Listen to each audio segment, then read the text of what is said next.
Bruce Feldman produces so much exceptional content, not only on college football, but also on how they will transition to the National Football League. This is a look at the Big Ten players in his first-round NFL mock draft that he put out for The Athletic. J.J. McCarthy, Marvin Harrison Jr., Olu Fashanu, Johnny Newton, Chop Robinson of Penn State, and Cooper DeJean from the Iowa Hawkeyes. Those are the Big Ten prospects that Bruce Feldman anticipates will be headed to the National Football League in the first round.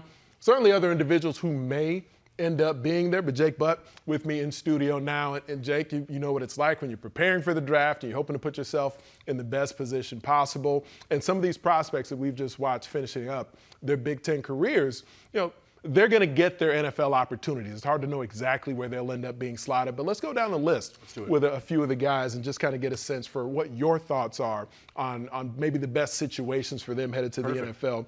Let's start with Marvin Harrison Jr., the receiver out of Ohio State. There's three different prospects that folks view as maybe having that number one wide receiver potential. How do you view Marvin Harrison Jr. in that mix? Yeah, so it's been a pretty honest discussion at this point. If it's Marvin Harrison, is it Neighbors, is it Roma Dunze from Washington? I think Marvin Harrison is the number one guy. I'll tell you why. Part of this conversation is like speed and explosion, and Malik Neighbors, blew everybody out of the water with his testing. Yeah. Of course, Marvin Harrison didn't run, and that was a point of contention. Like, man, what is he trying to hide anything? I just want to bring something up here. When you're playing, you get the GPS in your pads. We know Marvin can run 22, 23 miles an hour on the field. So I don't care what he looks like in underwear. The other piece of this is I do believe Malik Neighbors is a better route runner and a better separator than Marvin.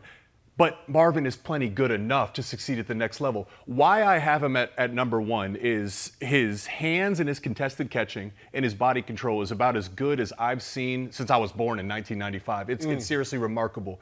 And why that translates to the NFL is everybody's fast. Malik Neighbors, you're fast, so is everybody. Yeah. So the windows get tighter. The gaps are smaller. It's more physical. You're going to take more shots. If you're like Marvin Harrison Jr. and when the ball touches your hands, you're coming down with it, that translates Sunday, Monday, Thursday, whenever, wherever, that translates. So I know it's been a lot of speculation at this point where he goes, and Bruce, he proposed the Vikings trade up to 4 with the Cardinals. The Cardinals need a wide receiver. And he is a generational guy for Kyler Murray. You can plug him as your X receiver right now, and he would be a difference maker. He will not get outside of the top 5, but you're looking at a guy that's going to be a 1,000-yard receiver as a rookie and throughout his entire career. He's that good. He's that polished. I feel like there's a case you could try to make for Malik Neighbors, for Roma Dunze, like you're talking about. I mean, they're both exceptional as well. Marvin Harrison Jr. seems to me like the most can't miss out of any of those three guys. And it's interesting because his family lineage, where he's obviously got a Hall of Fame dad in Marvin Harrison Sr., but I think Marvin Harrison Jr. maybe comps more favorably to another former Arizona Cardinal in Larry Fitzgerald. Yes. The size, the frame, the smoothness and the purity of his route running in his hands and everything else. But how much does the family lineage end up factoring in to your evaluation and just feeling like, we're confident of what he can become? Well, really what I think I place value on is that he's already a pro. People were questioning his competitiveness because he didn't test. And yet I look at it and I know from a fact, talking to Ryan Day and the coaching staff, that when other guys are going out and partying on Friday night and Saturday night and having some fun, Marvin would be in the building, in the Woody, catching jugs at midnight. Yeah, right. First guy out to practice, last guy to leave. I mean, he's a legitimate professional. And when you're going to hand a guy $20, $25 million, you want to know that that's not going to get to his head, that he loves the craft, he loves the process. We have the evidence to say that that's who Marvin is. He will be not a distraction. He's a high-character guy. I also think, to your point, when you're looking at these other receivers, Malik Neighbors played alongside Brian Thomas Jr., both first-rounders, right? Washington was loaded at receiver and at quarterback. Right. Emeka Egbuka's a stud, but he was hurt and he didn't produce last year. So every game Ohio State was on the field, the entire opposing sideline knew they had to take away Marvin Harrison Jr., and he still produced. He caught it in single, double, triple coverage. Again, you can get a glimpse into seeing this guy that is already a rare talent that will immediately translate to Sundays in the NFL. So I'm really curious to get your thoughts on J.J. McCarthy because, the conversation about J.J. and scouts I've been talking to for months about McCarthy have been saying for a while now that he's got top 10 pick potential, maybe top 5 pick potential.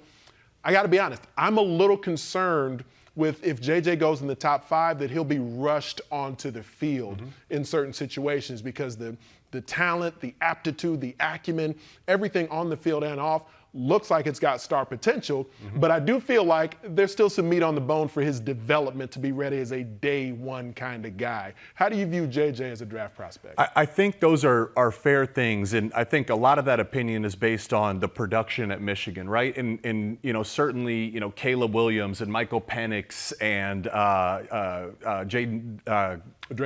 Drake May, right? Those guys were producing big-time stats. Yeah. But stats in college football lie to us because what we know about Michigan is they blew out half their opponents this year, and JJ's not throwing in the fourth quarter, let alone playing in the fourth quarter. So you start to watch the tape and you say, you want to, put a circle around his potential. What is he capable of? He's capable of all the things that every other quarterback in this draft has shown. He may just not have the volume of sexy highlight plays. What I like about him, though, is playing in a pro-style system at Michigan. Going to the NFL, you come back to your fundamentals. Drake May makes some awesome plays running outside of the pocket. Those DNs are going to catch you at the next level, right? Whereas JJ, you look at Michigan, and he played within the system. People say system quarterback as if it's a negative. Well, in the NFL, in the first quarter on early downs, hit that check down. Right. Hit that underneath. And then feel the defense and then rip it over top. And I thought that that's what you saw this year, and you see a clear progression in his growth. Another thing of this is when you're going to be drafted in the top 5 and the top 10, you're hailed as the savior. Caleb Williams is the savior of the Chicago Bears right now. We already agree, that standard is astronomically high. I played at Michigan. I played with a number of guys who were hailed as the savior of Michigan football. That's a lot of weight that not everyone can carry. That was true for JJ when he was a junior in high school going to Michigan, right? And yet somehow he exceeded expectations. I talked to a scout that was talking about how, his character, he never has a bad day.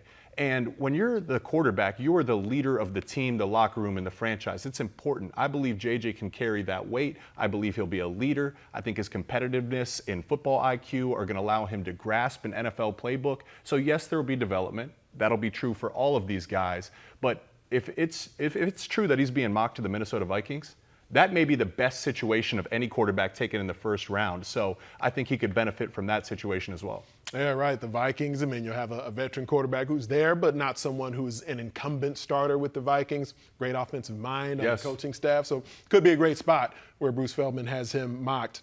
Let's go to the line of scrimmage, though, especially in the offensive line out of State College. Olu Fashanu, a guy with all kinds of physical traits for the tackle position, could have come out into the draft a season ago, came back for one more year at Penn State and was exceptional again for the Nittany Lions. May, not definitively, but may end up being the top offensive tackle off the board this year.